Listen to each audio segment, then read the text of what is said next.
The Gospel according to Matthew.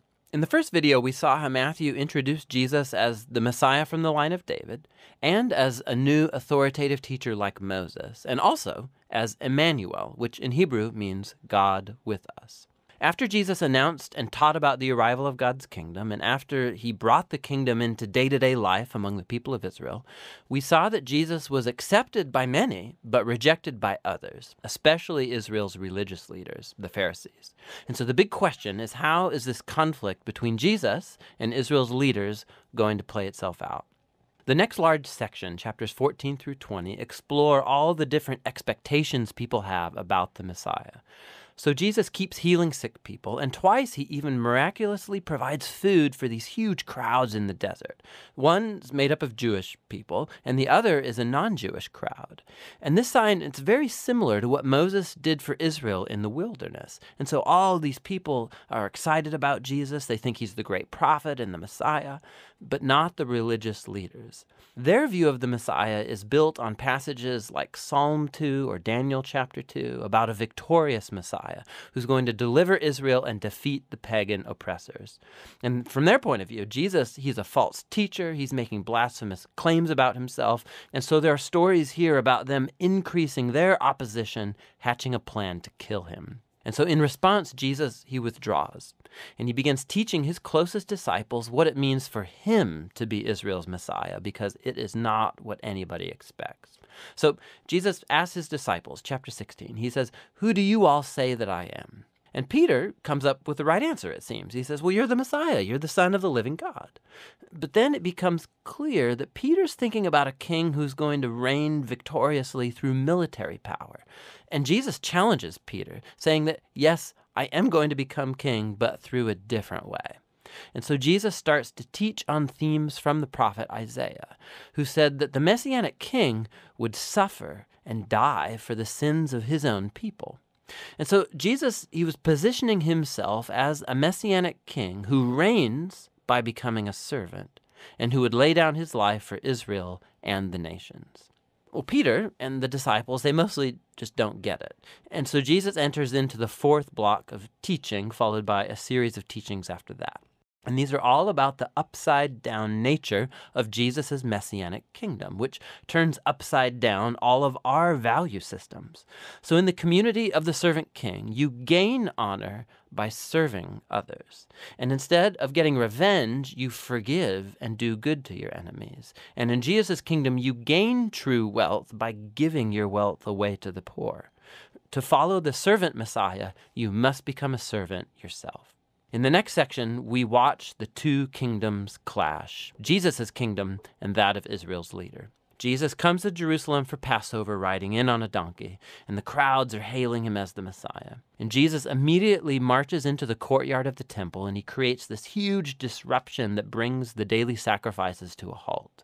His actions speak louder than words here. As Israel's king, Jesus was asserting his royal authority over the temple, the place where God and Israel met together. And in Jesus' view, the temple was compromised by the hypocrisy of Israel's leaders. And so here he's challenging their authority, and naturally, they're deeply offended.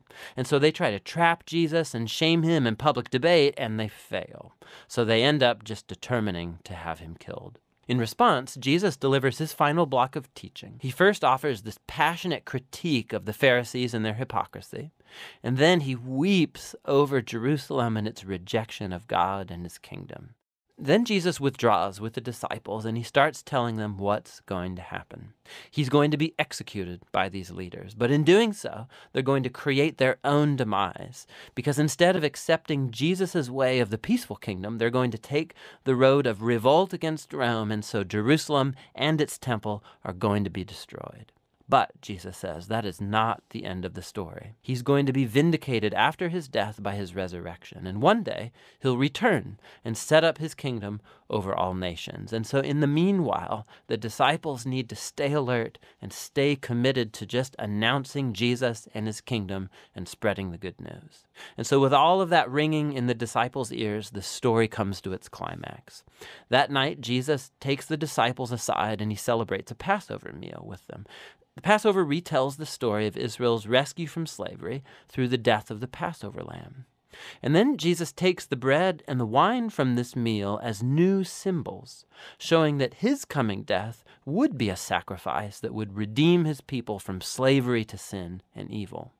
After the meal, Jesus is arrested. He's put on trial before the Sanhedrin, a council of Jewish leaders, and they reject his claim to be the Messiah. They charge him with blasphemy against God. Then Jesus is brought before the Roman governor Pilate, and he thinks Jesus is innocent, but he gives in to the pressure from the Jewish leaders, and he sentences Jesus to death by crucifixion. So Jesus is led away by Roman soldiers and crucified. Now, you'll notice right here in this section that just like Matthew did in the opening chapters, he increases the number of references to the Old Testament. He's trying to show that Jesus' death was not a tragedy or a failure. Rather, it was the surprising fulfillment of all of the old prophetic promises. Jesus came as the servant Messiah, spoken of by Isaiah. He was rejected by his own people, but instead of judging them, he is judged on their behalf, bearing the consequences of their sin. So the crucifixion scene, it comes to a close, and Jesus' body is placed in a tomb. But the book ends with a surprising twist, the last chapter. The disciples, they discover on Sunday morning that Jesus' tomb is empty. And then all of a sudden people start seeing Jesus alive from the dead. And the book concludes with the risen Jesus giving a final teaching called the Great Commission. Jesus says that he is now the true king of the world. And so he sends his disciples out to all nations with the good news that Jesus is Lord and that anyone can join his kingdom by being baptized and by following his teachings. And echoing all the way back to his name, Emmanuel, God with us, from chapter 1, Jesus' last words in the book to his disciples are, "I will be with you." It's a promise of Jesus' presence until the day he finally returns. And that's the gospel according to Matthew.